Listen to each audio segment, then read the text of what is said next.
오늘 쉬게 하리라 라는 제목으로 함께 하나님 말씀 나누길 원합니다. 우리의 삶 가운데 진정한 쉼과 안식을 누리는 시간, 또한 우리의 삶 가운데 감사의 이유 되시는 우리 주님을 경험하는 우리 귀한 시간이 되시길 바랍니다. 먼저 오늘 말씀에서 보면 주님께서 감사 기도를 드리고 있습니다. 25절 말씀입니다. 우리 25절 말씀 다 함께 읽겠습니다. 시작. 그때 예수께서 대답하여 이르시되 천지의 주제이신 아버지여, 이것을 지혜롭고 슬기 있는 자들에게는 숨기시고 어린 아이들에게는 나타내심을 감사하나이다.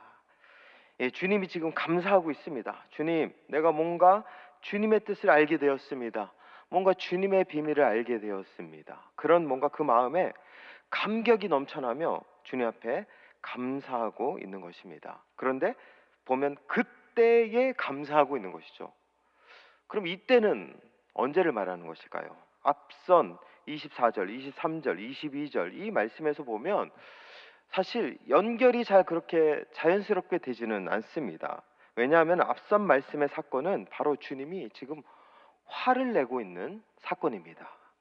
가버나움, 고라신 지방에 주님이 많은 기적을 베풀어 주셨습니다. 많은 은혜를 베풀어 줬는데 그 지방 사람들은 목이 곧은 백성인 것 같아서 회개하지 않고 복음을 거부하고 있는 것입니다. 주님이 그렇게 수고했는데 어떤 열매도 나타나지 않고 있는 거예요. 그래서 주님이 이 가버나움과 고라신을 저주했던 말씀이 앞선 말씀입니다. 분노하고 있는 상황이에요. 그런데 지금 갑자기 주님이 이 기도를 하고 있는 것입니다. 분노하고 있다가 감사 기도를 하고 있는 것이죠.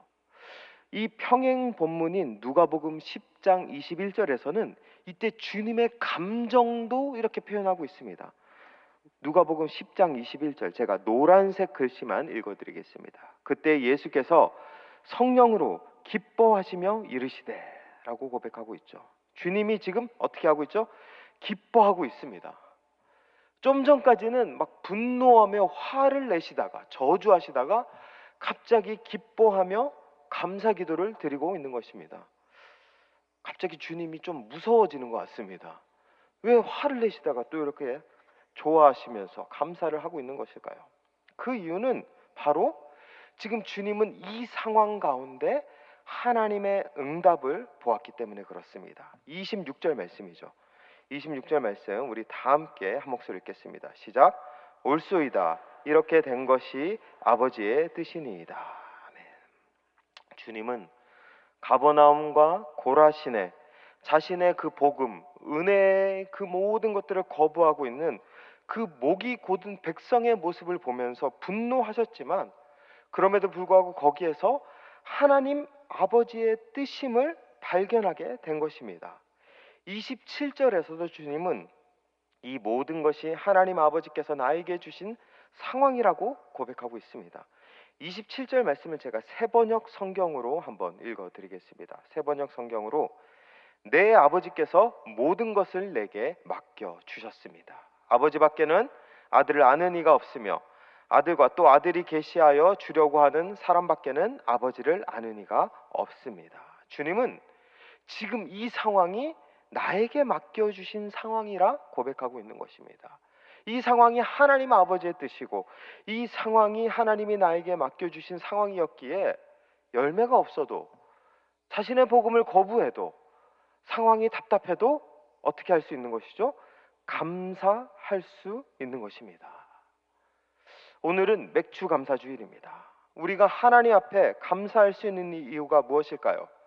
뭔가 올 한 해 우리가 원하는 대로 풍년을 많이 이루고 열매를 거두고 내가 원하는 대로 내 삶 가운데 모든 것들이 형통해서 우리가 감사할 수 있을까요? 물론 그런 것들도 감사의 이유일 수 있습니다. 그런데 우리가 이 주님의 감사처럼 이런 감사도 하면 좋을 것 같습니다.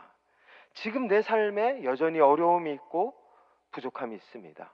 답답함이 있고 어쩌면 하나님께 버림받은 것만 같은 상황에 처지에 놓여 있습니다. 그러나 지금 그 상황 가운데 이 상황이 하나님의 뜻임을 알고 있다라면, 이 상황이 하나님이 여전히 나의 삶을 이끌어 주시고 나의 삶을 붙잡아 주신 것이라는 것을 발견하고 있다라면 우리 입술에서 무엇이 나와야 할까요? 바로 감사입니다. 상황이 아닌 그 상황 너머에 계신 하나님의 뜻, 그 상황 너머에 계신 하나님의 그 임재, 그것을 바라보며 감사할 수 있어야 된다라는 말씀입니다. 오늘 우리 모든 성도님들이 이 감사의 고백으로 이 주일을, 이 절기를 감당하며 나아가시기를 바랍니다. 내 삶 가운데 계신 하나님, 나의 삶 가운데 여전히 하나님의 뜻대로 이끌어 주시는 그 하나님의 섭리, 그것을 바라보며 감사하며 나아가게 될 때 우리도 이 주님의 감사를 우리의 삶의 감사로 온전히 고백하며 나아갈 수 있을 것입니다. 주님은 이렇게 열매 없는 도시들을 경험했지만 이것이 하나님의 뜻임을 알고 이 모든 상황이 하나님이 나에게 맡겨주신 것임을 알고 감사했습니다. 그리고 거기에서 멈추지 않고 주님은 선포하십니다. 28절 말씀이죠. 우리 다 함께 28절 말씀 읽겠습니다. 시작. 수고하고 무거운 짐진 자들아 다 내게로 오라. 내가 너희를 쉬게 하리라. 하나님의 기적을 믿든 안 믿든 상관없습니다. 고라신과 가버나움처럼 복음을 거절하고 무시한다 할지라도 상관없이 주님은 지금 이 자리가 하나님의 뜻이기에, 지금 이 모든 상황이 하나님이 나에게 맡겨주신 것이기에 그것을 감사하고 주님이 해야 할 일을 하고 있는 것입니다. 여전히 복음을 선포하고 있는 것입니다. 주님이 보았을 때 수고하고 무거운 짐진 자들, 그들이 보이기 때문에 주님은 여전히 그들에게 복음을 선포하고 있는 것이죠. 다 내게로 오라. 내가 너희를 쉬게 하리라. 그들을 초청하고 있습니다. 주님은 이렇게 복음 안에서 이 사역을 계속 감당하고 있습니다. 그러면 우리가 여기서 한번 질문을 던져볼 필요가 있습니다. 주님이 말씀하시는 이 수고하고 무거운 짐진 자들, 누구를 말하는 것일까요? 우선 영적인 의미로 풀어본다면 이 짐은 죄의 짐인 것 같습니다. 인생의 모든 인생들이 짊어지고 있는 죄의 짐, 내가 아무리 벗어보려고 해도 벗겨지지 않는 그 죄의 짐, 그 죄의 짐을 살아가고 있고 그 죄의 짐 때문에 죽음을 향해 걸어가고 있는 모든 이들, 그들이 아마 수고하고 무거운 짐진 자들이 아닐까 생각하죠. 그리고 또 이때 당시 사회적 정황, 주님이 말씀하시는 이 의도 안에서 이걸 풀어본다라면 율법의 짐을 지고 살아가는 이들 같습니다. 바리새인들과 종교 지도자들, 그 사회적인 질서 체계 안에서 율법의 강요와 율법의 그 판단 속에서 자신을 정죄하고 남을 판단하는 그 사회 안에서 그들이 지고 있는 율법의 짐, 그 율법의 짐일 수 있습니다. 그리고 오늘날 살아가고 있는 우리의 현실을 되짚어 본다라면 이 짐은 인생의 짐일 수도 있을 것 같습니다. 하루하루 생존하기도 버거운 이들이 있죠. 오늘 하루도 이 인생의 무게를 견디기 위해서 버티는 이들이 있습니다. 그들이 지고 있는 짐, 가족 먹여 살리기 위해, 그리고 내 삶 어떻게 해서든지 이 하루 더 연장시키기 위해 살아가고 있는 모든 사람들이 지고 있는 그 인생의 짐, 그것을 말하는 것일 수 있습니다. 즉 수고하고 무거운 짐진 자들의 짐은 죄의 짐일 수 있고 율법의 짐일 수 있고 인생의 짐일 수 있다라는 것입니다. 그런데 이렇게 짐을 지고 있는 자들의 그 모습 가운데 중요한 특징이 있습니다. 그것은 바로 내가 짐을 지고 있다라는 것을 모른다라는 것입니다. 누가 봐도 짐을 지고 있는데 짐을 지고 있다라는 사실을 인정하지 않고 있다라는 거예요. 제가 어제 우리 사회복지부 무료급식 현장 대구역에 갔다 왔습니다. 어제 날씨가 35도 넘었고, 그리고 저희가 급식 나눠주는 그 현장은 그늘이 없습니다. 그냥 떼양볕에서 그 노숙인들이 줄을 서고, 그리고 우리 봉사하시는 우리 성도님들도 그 떼양볕에서 나가서 땀 흘리면서 도시락을 나눠주는 현장입니다. 정말 너무 더운 그런 현장인데 제가 거기서 안타깝다고 해야 되나요? 너무 놀란 모습을 보게 되었습니다. 그 노숙인 한 분이 조금 늦게 오셨어요. 근데 늦게 오셔서 이분이 밥을 받으려고 하는데 이분이 어떤 복장이었냐면은 겨울철에 입는 그 두꺼운 패딩 있잖아요. 그걸 입고 오시더라고요. 그걸 입고 딱 오셔서 밥 언제 줘요? 제 밥 있어요. 막 그러시는 거예요. 그래서 아예 저기 줄 서시면 밥 받으실 수 있습니다. 제가 말씀드리고 나서 그 모습을 봤는데 그냥 보기만 해도 더운 거예요. 제가 봤을 때는. 그래서 제가 가서 안 더우세요? 근데 그 이분은 뭐 저랑 의사소통이 되는지 안 되는지는 모르겠지만 이분은 오로지 밥이더라고요. 저 밥 줄 수 있죠? 저 밥 줘야 돼요. 그러시면서 제 얘기는 대꾸도 안 하시고 그렇게 말씀하시더라고요. 제가 나중에 이제 평화의 집 이재걸 목사님이랑 이렇게 여쭤봤더니 그분은 노숙자로 일평생 거리에서 살다 보니까 그 잠바를 벗을 수가 없다라고 하더라고요. 새벽에는 그것을 이불 삼아서 그리고 그것이 이제 자신의 집이고 하다 보니까 정말 무더운 이 태양볕에서 누가 봐도 저걸 벗어야 될 것 같은데 그분은 그 잠바 안 벗고 끝까지 그 잠바 입고 도시락 받기 위해서 줄을 서고 계시는 것을 제가 어제 보았습니다.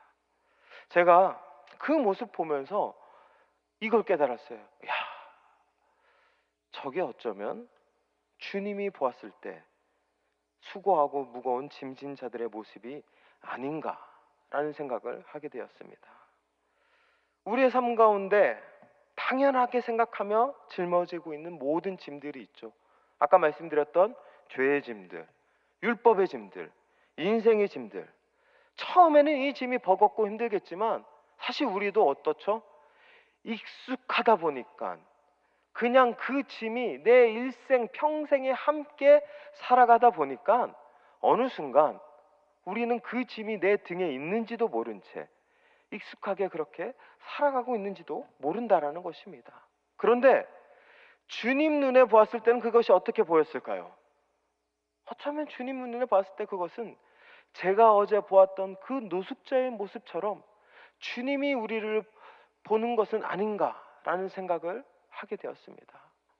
처짐 벗어야 되는데 저거 벗어야 이 무더운 여름 그래도 건강 유지할 수 있을 텐데 저거 내려놓아야 진짜 자유 누릴 수 있는데 왜 저거 안 벗고 끝까지 입고 있는지 짊어지고 있는지 어쩌면 주님이 우리를 그렇게 보고 있는 것은 아닐까요?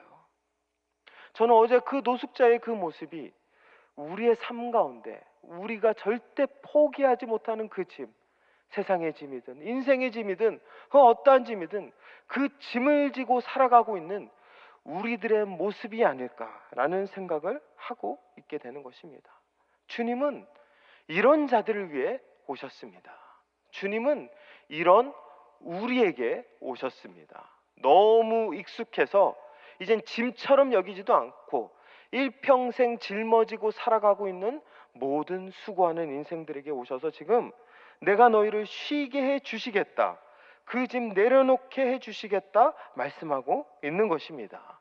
그래서 주님 앞에 나아갈 때 우리가 가장 먼저 경험하는 것은 바로 이 쉼입니다. 안식이라는 것이죠. 안식의 가장 중요한 특징이 있습니다. 바로 멈춤입니다. 안식이 쉼, 이것이 히브리어로 사바트라는 단어인데요. 멈추다라는 의미를 갖고 있습니다.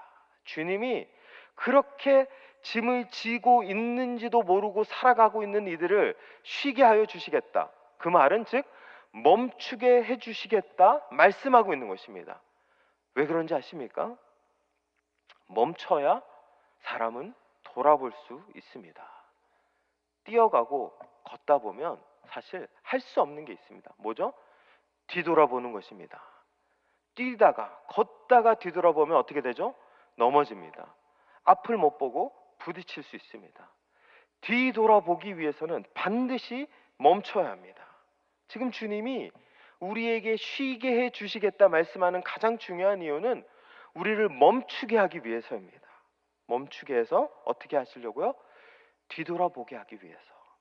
우리의 삶에 살아온 여정, 흔적들을 뒤돌아보도록 하기 위해서 주님이 지금 우리에게 쉼을 주시고 멈추게 해 주신다 말씀하고 있는 것입니다. 그렇게 뒤돌아봐야 우리는 우리가 걸어온 길을 볼 수 있습니다. 우리가 살아온 삶의 흔적을 볼 수 있습니다. 그리고 다른 사람이 보입니다. 내가 걸어가고 뛰어갈 때는 나만 보이죠. 내 심장 박동과 내 갈 길만 보이다 보니까 다른 사람이 보이지 않습니다. 근데 멈추면 다른 사람의 속도가 보입니다. 그러면서 내가 그동안 빨리 갔는지 천천히 갔는지를 알 수 있죠. 그러면서 내 삶 가운데 내가 지금 짊어지고 있는 이 모든 것들이 짐인지 아니면 은혜인지를 분별할 수 있게 된다는 것입니다.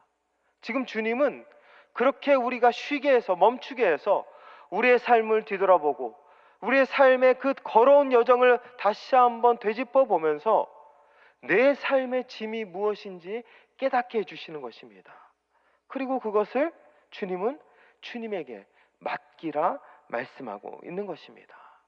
결국 주님의 심은 나의 삶의 짐을 깨달아 주님께 내어드리도록 하는 은혜의 통로요 수단인 것입니다.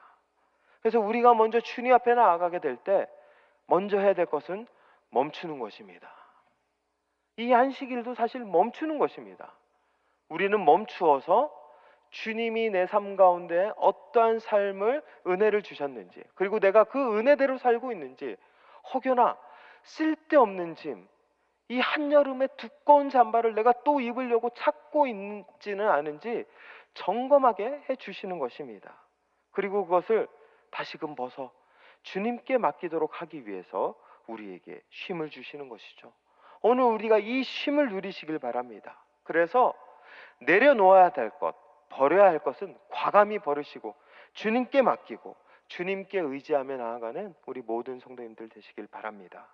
그렇게 주님은 우리의 짐을 내려놓도록 해주십니다. 그런데 이것이 주님의 주 목적이 아닙니다. 이것을 그러니까 주님께서 우리에게 오신 가장 중요한 목적으로 여겨서는 안 됩니다. 사실 이것은 과정일 뿐입니다. 주님이 우리의 짐을 우리가 스스로 깨닫고 주님께 맡겨놓도록 하는 진짜 이유가 있습니다. 그 이유는 바로 29절 30절이죠. 우리 29절 30절 말씀을 다 함께 한 목소리로 읽겠습니다. 시작. 나는 마음이 온유하고 겸손하니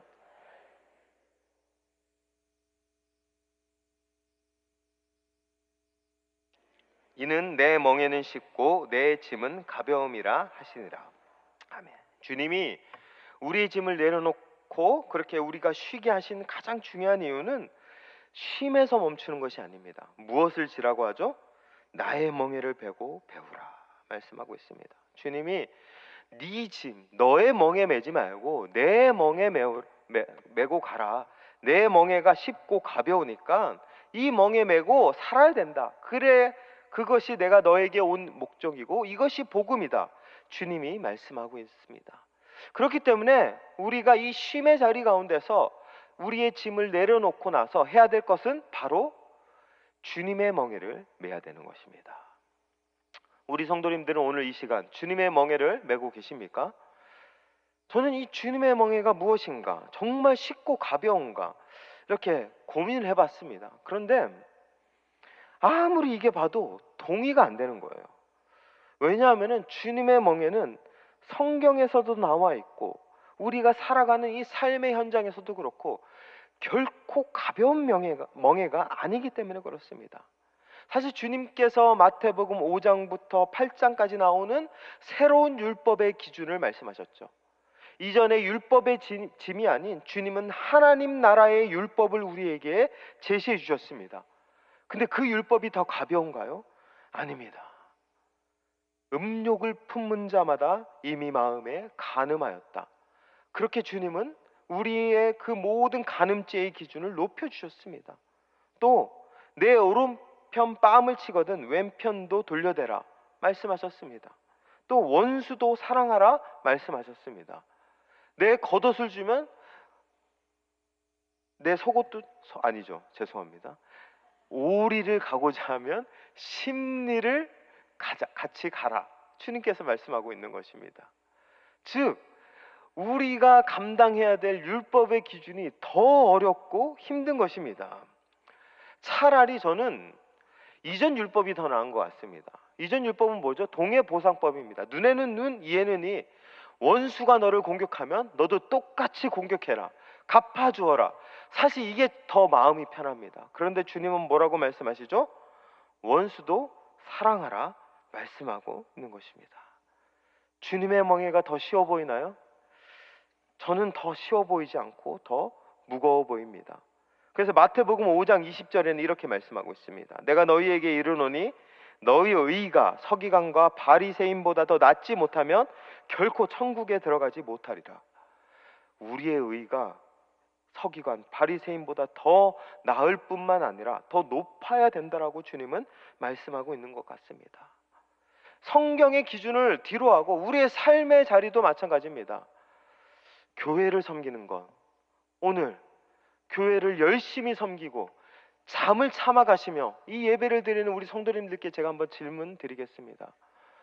섬기는 게 쉽습니까? 믿음 생활하는 게 쉽습니까?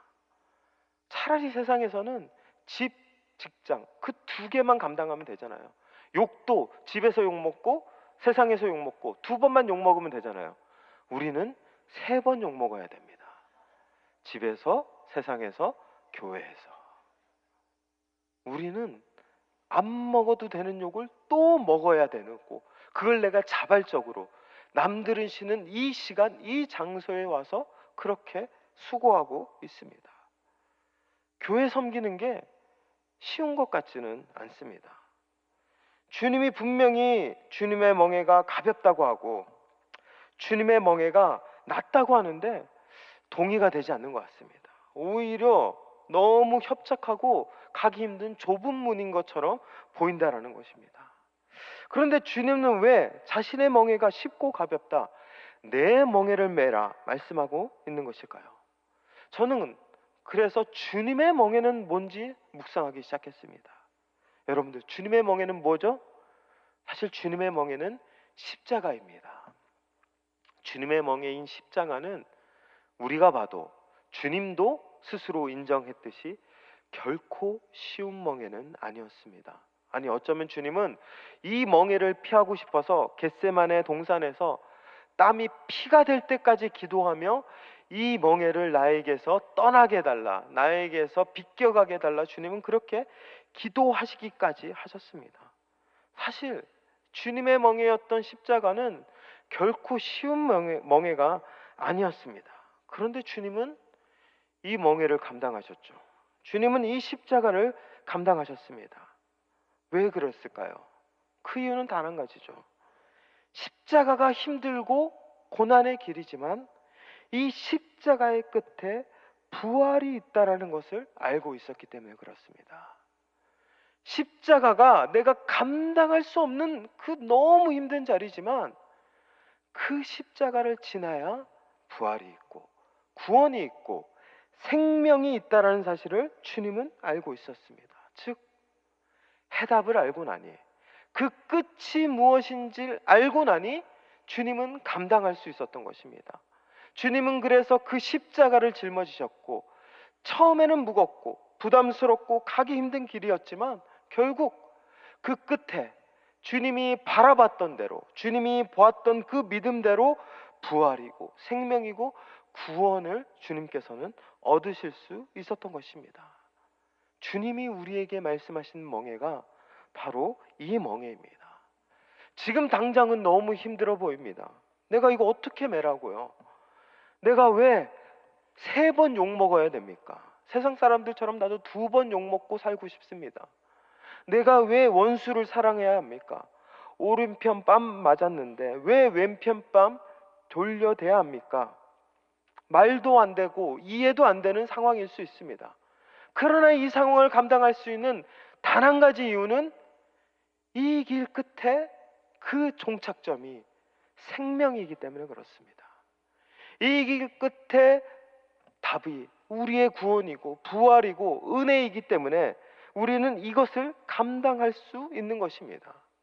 우리가 이렇게 오늘 이 졸린 눈을 비벼가면서 잠을 참아가며 이 예배 드리고 있는 이유, 그래도 끝까지 주님 이름 불러가면서 주님 없이는 살 수 없습니다, 우리가 그렇게 주님께 외치며 살아갈 수 있는 단 한 가지 이유는 우리의 삶에 그 믿음을 붙잡고 가는 자들의 그 마지막이 구원이기 때문에, 생명이기 때문에, 그리고 그 생명으로 가는 우리의 삶의 이 여정이 결코 헛되지 않기에 우리는 이 길 걸어갈 수 있는 것입니다.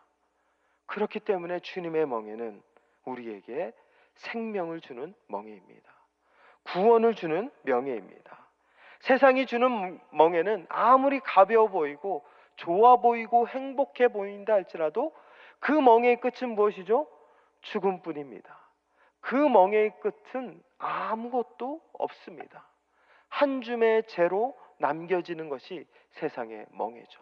하지만 주님이 주신 멍에는 그렇게 우리의 삶 가운데서 지금 당장은 하지 못한다 할지라도 결국에는 구원 주시고 생명 주시고 또한 그 구원으로 가는 우리의 모든 삶의 발자국 하나하나를 주님 안에서 헛되지 않게 우리를 지켜주시고 은혜 주시는 길로 만들어 주신다라는 것입니다.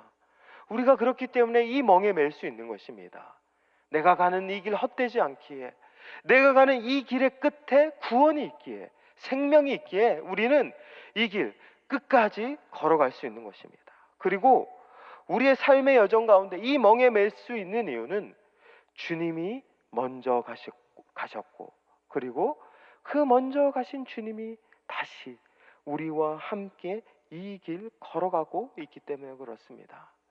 내가 혼자 이 길 걸어갔다라면 감당할 수 없을 것 같습니다. 포기할 수 있을 것 같습니다. 그런데 주님이 항상 내 손 잡아주시니까, 주님이 먼저 십자가의 길을 우리를 위해 내어주시고 우리와 함께 가고 계시니까 우리가 이 길 갈 수 있는 것입니다. 그리고 이 길이 노동이 아니라, 수고가 아니라 우리에게 쉼이 될 수 있습니다.